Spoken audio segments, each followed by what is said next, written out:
Hi everyone, welcome and thank you for watching this information session on by the Students' Union Advice Service. So today we're going to be having a brief look at academic misconduct as a whole before looking more closely at the issue of plagiarism, which is going to be the primary focus of today's session. So in this session, we're going to be looking at certain mistakes that we see in the advice service that students frequently make in their assessments. So these mistakes, once the assessment has been submitted, then result in the student being accused by their school of engaging in academic misconduct. We're going to go through several of the most common of these so that you can be aware of what to look for and ensure that you're not making similar mistakes. So the reason we're focusing on accidental misconduct is that this is actually the most common type of misconduct that we see, that the advice service sees. So most students we encounter who have been accused of academic misconduct actually acted unintentionally. Also, there's not much more we can say about intentional or purposeful misconduct than just don't do it. It's not a good idea. So once we've gone through these common mistakes, we're then going to take a look at how you can check your referencing before you submit, and also the resources and additional support that are available to you at UEL if you're concerned that you might not be getting it quite right. So to start off, we just wanted to go over some frequently used definitions that relate to academic misconduct, and you might hear these quite regularly when it is talked about. These terms are used, like I said, fairly regularly, and we just want to make sure that in order to make sure that we're all on the same page, that you understand these phrases. We also think that it helps to shed some light on why academic misconduct is such a serious issue to universities, and why it's so important to students that they're adequately informed. So the first phrase that you might hear fairly often is the phrase academic misconduct. So academic misconduct is defined as practice which leads to unfair advantage in an assessment for the purposes of achieving personal gain. The use of any form of unfair or dishonest practice in assessment can be considered potential misconduct. So this definition of academic misconduct is actually taken from UEL's own regulations, but we think that you'll find across the board at most universities around the world, their definition is going to be highly similar, if not exactly the same, of what academic misconduct is, particularly when it comes to this part about any form of unfair or dishonest practice. So it's likely to be the same pretty much anywhere you go. The second phrase that you might hear would be academic integrity. So academic integrity is the commitment to and demonstration of honest and moral behaviour in an academic setting. This is most relevant at the university level as it relates to providing credit to other people when using their ideas. In simplest terms, it requires acknowledging the contributions of other people. And we recognise that the principles of truth, honesty and mutual respect are central to the pursuit of knowledge. Behaviour that undermines those principles diminishes us, both individually and collectively, and devalues our work. So academic integrity helps to demonstrate why there is such significance placed on breaches of academic misconduct. So a university's place in society is quite largely based on the academic integrity of the lecturers and the researchers who work there, and by extension, the students who study there. So any behaviour that undermines academic integrity, it devalues the work of everything that they do, as well as yourself. So if you are found to be engaging in academic misconduct, then you're not only kind of damaging your own chances, but you're also damaging the reputation of the university and those that work there. So it's why it's just so important, really. And the next one that you might already be fairly clear on is plagiarism. So plagiarism is the most common offence committed by students at UEL and in higher education generally, and it's the practice of taking someone else's work or ideas and passing them off as your own. So an element of plagiarism that's important to be aware of is that it's not necessarily that the plagiarism needs to be intentional for it to be considered academic misconduct. Many students might plagiarise work accidentally, be that through poor referencing or inadequate paraphrasing, and particularly for us here in the advice service, a significant proportion of the cases that we see would classify as this accidental plagiarism, whereby the student has engaged in plagiarism. For example, they have used other people's work without adequately attributing it to that person, to that source, but the student had no intention of cheating, regardless or not, whether the intention was there or not. Unfortunately, it is still going to be considered academic misconduct. So it doesn't matter when you're determining whether it was academic misconduct or not, whether you intended to cheat or not. It might be a deciding factor in the penalty that's applied to you, but generally, regardless of whether or not you meant to, it will still be seen as academic misconduct. So you've heard me say it and you've heard Juliet say it, this phrase accidental plagiarism. We've referred to it as that, but this is generally not a term that's used in the university. So this is kind of just a term that's used here in the student union.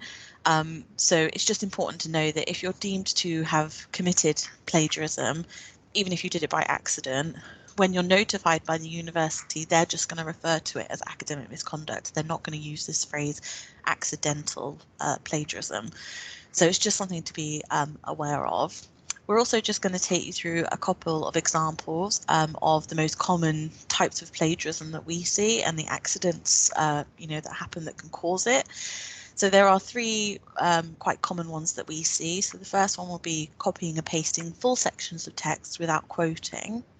The second is copying and pasting text and only changing a few words here or there.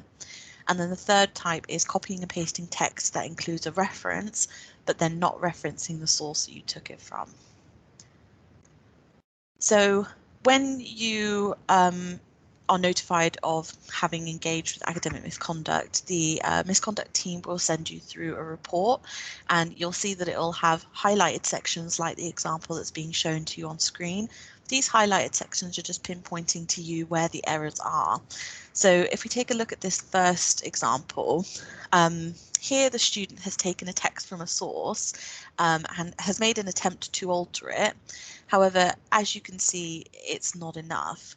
So it's not enough to just change a word here and there. You really need to write it entirely in your own words, which we would consider paraphrasing. Or if you want to use the wording from the text, you need to quote it. So for example, if you look here, notice the student has changed the perspective of the text, for example. So where it says I followed, or they changed it to I, this is where the student has changed the text. Most likely the original text would have said something like the researchers followed, or the search found that, etc., etc. So it appears that the student thought that this would be enough, and they would have included reference with this as well. But at the end of the day, it's just not enough to change a word here and there. Essentially, if they're not your words, you need to say so either by paraphrasing or by quoting. This next example, so it shows a student who has copied and pasted text directly from a source without quoting. So you can see they've made an attempt to reference the work. So for example, where it says in brackets, Mitchell 1989. However, they have still taken text directly from that work without indicating so. So without indicating that these words were actually written by somebody else, this is where a very common type of error can happen. If you are taking text direct from a source, you must quote it. So simply referencing it is not enough. So this is the difference there between the kind of paraphrasing side of things and the quoting side of things. And then this final example, you can see there are several references spread throughout the text. So if I was someone reading this without the assistance of Turnitin, for example, we would assume that this student had read widely and so included multiple references as a result. However, you can see that the highlighting of the text continues largely very unbroken, except for the word leadership, for example. And this indicates that this whole section, therefore, has been taken from just one single source. So the student has taken a section of text from a source, and in this case it was an internet source, and thought that because there were references in the text itself that was okay. Unfortunately, it's not, and there's no acknowledgement of the source that this text was actually taken from. So one thing that we think it's just important that you're clear on is, there is a difference between paraphrasing and there is a difference between quoting. Whichever one it is that you're going to go with, you need to always reference and cite credit to your sources. So you can do either are fine, but it's important that you are referencing and citing correctly. So now we're going to take you through a couple of steps that you can do that we feel if students are taking this prior to submitting their assessment, it is going to reduce their chances that they may inadvertently engage in academic misconduct. We're also going to take you through some of the resources that are available if you feel like this is something that you're struggling with and you do need a bit of additional assistance. So the first step, it seems simple, but know your referencing style. So generally at UEL, the most common form of referencing style is the Harvard style, the Harvard referencing style. The one exception to that is the School of Psychology, which uses the American Psychological Association, the APA style of referencing. There could be exceptions that we're not aware of, various schools or various, programs that use different referencing styles. The easiest way to check this is to have a look at your module guide or your course guide, because it should very specifically state in there which referencing style it is expected that you'll use. It's just a good thing to double check just to make sure that you are using the correct style. So I'm just going to show you some of the resources that you can access. So the links to these pages, we're going to put them in the description of the video so you can access them there.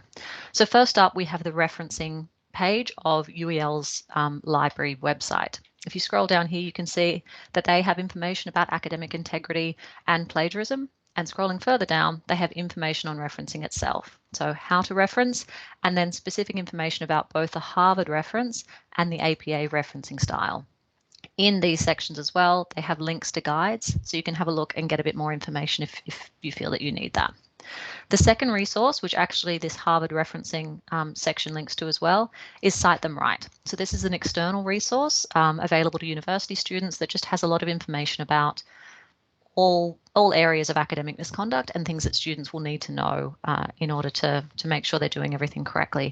You will need to log in using your student account, but it has a lot of videos and details about various different things. So what is referencing? How can I avoid plagiarism? Summarizing, paraphrasing, that sort of stuff. So there are a lot of resources out there if you need a bit of extra help. And finally, we have the academic tutoring page in UEL. So again, the link to this will be in the video description, but if you are looking for it, just on SharePoint, if you go into for students, you can see here, scroll down to academic tutoring, and that's going to take you to this page. So from this page, they do link to study skills that they make available to students. So in order to get to this page, there'll be a little enroll on this course link. Just click on that and it'll take you through to here. There's no fee or no requirements, nothing like that. And you can see here they have resources on writing and referencing, maths and statistics, and study skills. So going through to writing and referencing, again, you'll see that they've divided up into things like academic writing, reading and note-taking, assignment types, grammar and punctuation, and referencing and academic integrity. So again, going through to this page, you can see that they have information on both academic integrity and avoiding plagiarism. So just showing how important understanding these concepts are. They've got resources to both Harvard and APA referencing styles. And if it's your kind of thing, they also have some fun referencing quizzes that you can do just to keep things interesting. Another resource that is available to UEL students, if you go back to the academic tutors page, you can see here they've got something called My Feedback.